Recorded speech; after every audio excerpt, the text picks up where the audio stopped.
The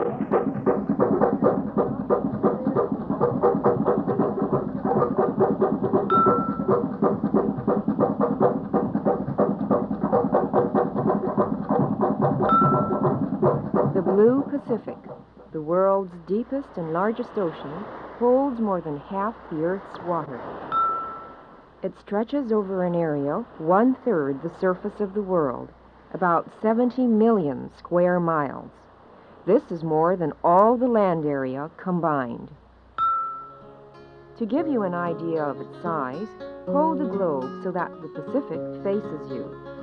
About the only area visible is the ocean. Now turn the globe. As you can see, the Atlantic, the second largest ocean, takes up less than half the area. The huge Pacific extends from Alaska in the north to Antarctica in the south. At the equator, it reaches almost halfway around the Earth. Most of the thousands of islands which dot the blue waters lie between the Tropic of Cancer and the Tropic of Capricorn. These islands can be grouped into 4 main types: volcanic islands, atolls, coral islands, and continental islands. Volcanic islands, sometimes referred to as high islands, began to form millions of years ago, with great disturbances under the ocean floor. Eruption after eruption gradually caused these mountains to rise above the sea. These high islands have regular rainfall and fertile valleys. Fresh streams run from mountain to coast.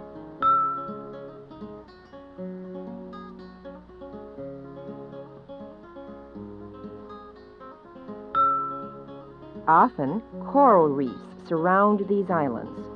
Some examples of volcanic islands are Hawaii, Tahiti, and Samoa.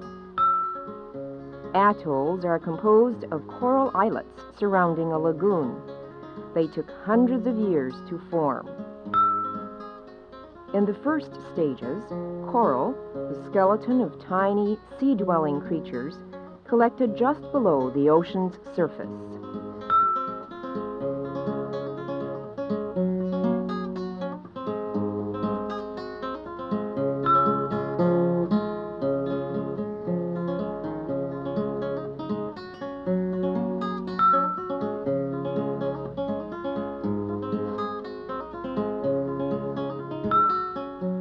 As coral accumulated, it formed mounds, which became higher and higher, until they finally reached above sea level. The volcanic peak slowly sank, leaving behind an atoll. Because of the generally low rainfall and poor soil on atolls, vegetation is limited, mainly coconut palms. Examples of atolls can be found in the Marshall and Caroline Islands of Micronesia. Larger than atolls are coral islands, formerly atolls whose volcanic bases were pushed up from the ocean floor. Low areas, evidence of former lagoons, catch rain and decaying vegetable and animal matter, which make the soil fertile. Examples of coral islands are Makatea in the Tuamotus and Nauru Island. Continental islands are spaced so closely with such shallow waters that scientists theorize they are remains of a huge land area which once existed from Southeast Asia through Melanesia. Dense, tangled forests make these islands appear dark and mysterious. Lush vegetations permit abundant and colorful bird life. Because many of these islands are rich in minerals, mining is an important industry.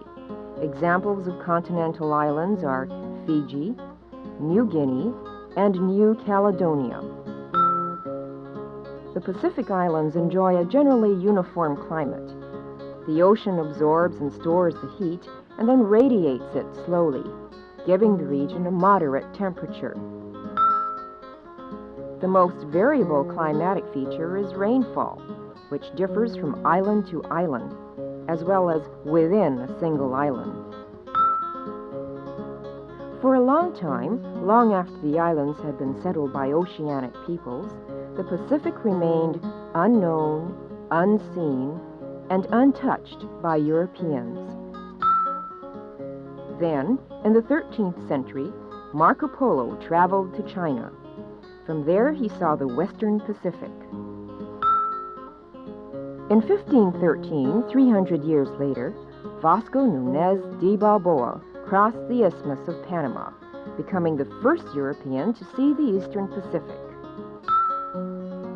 In 1520, Ferdinand Magellan, a Portuguese explorer serving the King of Spain, sailed around South America and came upon this great ocean. After experiencing violent storms off the tip of South America, he found these waters peaceful. He named them Mar Pacifico, calm ocean.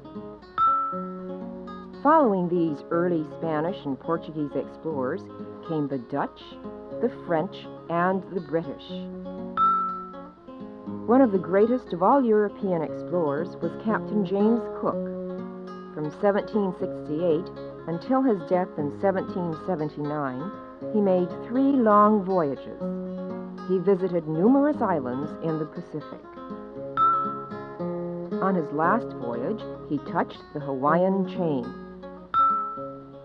The islands of the Pacific, often referred to as Oceania, are in 3 main areas: Melanesia, the Black Islands; Micronesia, the Small Islands; and Polynesia, the Many Islands.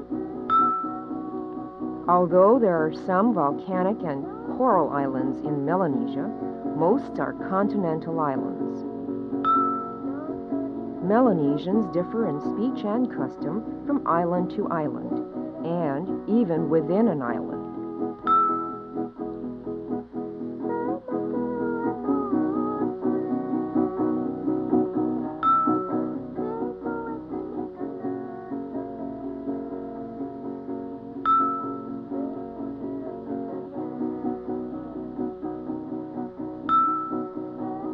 Most of the islands in Micronesia are low coral atolls, many of which support limited plant life.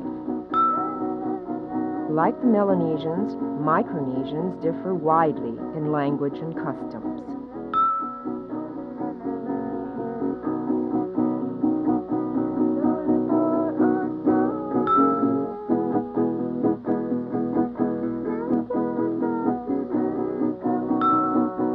Most of the islands in Polynesia are volcanic mountains.